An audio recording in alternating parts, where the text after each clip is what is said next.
Shalom, berjumpa kembali dalam program Sekolah Sabat 5 Menit bersama GMAK Menteng Jakarta.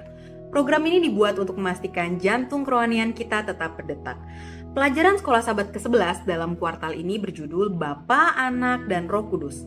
Ayat hafalannya terdapat di dalam Yohanes 14 ayat 26 yang berbunyi, "Tetapi penghibur yaitu Roh Kudus yang akan diutus Bapa dalam namaku. Dialah yang akan mengajarkan segala sesuatu kepadamu dan akan mengingatkan kamu akan semua yang telah kukatakan kepadamu." Injil Yohanes menulis tanda-tanda atau mukjizat untuk menunjukkan bahwa Yesus adalah Mesias yang dijanjikan oleh para nabi. Yohanes menggunakan serangkaian saksi untuk menyatakan Yesus sebagai Kristus atau Mesias. Yesus juga menggunakan pernyataan "Akulah" untuk menunjukkan keilahiannya. Ketiga anggota kealahan, Bapa, Anak, dan Roh Kudus disebutkan dalam Yohanes 1. Meskipun sifat kealahan sering sulit dipahami sepenuhnya oleh manusia, menolak keilahian hanya karena keterbatasan penalaran manusia adalah kesalahan yang besar. Memahami Allah harus dimulai dengan melihat Yesus dan firman-Nya. Injil Yohanes dimulai dengan asal-usul penciptaan, yaitu Bapa, Anak, dan Roh Kudus menciptakan alam semesta dan manusia untuk hidup dalam keharmonisan penuh kasih dengannya dan sesama. Namun, dosa yang dibawa Lucifer merusak hubungan ini dan menggambarkan Allah secara keliru. Yesus datang ke dunia untuk memulihkan pengetahuan tentang Allah dan membawa keselamatan. Injil Yohanes menggambarkan peran Bapa, yaitu mengutus Anak untuk menyelamatkan dunia, memberikan kehidupan dan penghakiman, menyediakan kebutuhan rohani, mengajarkan manusia, dan menjawab doa. Hubungan erat Bapa dan Anak menunjukkan kasih Allah yang mendalam bagi keselamatan kita. Dosa merusak hubungan pribadi Allah dan manusia. Seperti terlihat dalam Kejadian 3 ayat 7-9 di mana Allah mencari manusia yang bersembunyi. Kealahan berkehendak untuk memulihkan hubungan ini, meskipun banyak yang menolak tawarannya. Yesus, salah satu anggota kealahan, menjadi manusia untuk menyatakan kemuliaan Allah dan memulihkan hubungan itu melalui kasih karunia-Nya.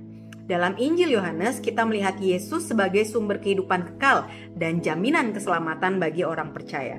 Allah telah menyediakan pertolongan bagi manusia, dan ini bertentangan dengan pandangan ateis bahwa manusia ditinggalkan dalam kehampaan kosmis. Di keseluruhan Injil Yohanes, Sang Rasul menjelaskan bagaimana Yesus, Sang Anak, adalah perwakilan Bapa di bumi dan yang mengarahkan manusia kepada Bapa. Yesus menjelaskan bahwa semua ajaran dan pekerjaannya berasal dari Bapa, dan percaya kepadanya berarti percaya kepada Bapa, karena keduanya dipersatukan dalam kasih dan karya keselamatan. Yesus diutus untuk menyelesaikan pekerjaan Bapa, yaitu memberikan keselamatan dan hidup kekal kepada manusia melalui dirinya sebagai satu-satunya jalan kepada Bapa. Roh Kudus, meskipun tidak begitu menonjol dalam Injil Yohanes, memiliki peran yang sangat penting dalam keberhasilan misi Yesus. Yohanes 1 ayat 10-13 menunjukkan bahwa pertobatan dan kelahiran kembali sebagai anak-anak Allah hanya mungkin melalui pekerjaan Roh Kudus.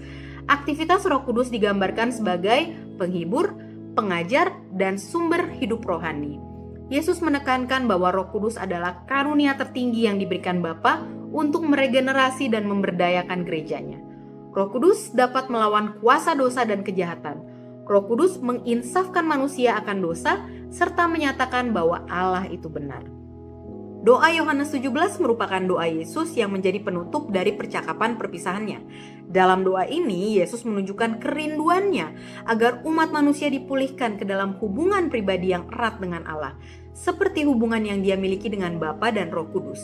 Yesus dengan setia menyelesaikan misinya di dunia dengan menyatakan nama dan kebenaran Allah kepada manusia melalui firman dan tindakannya.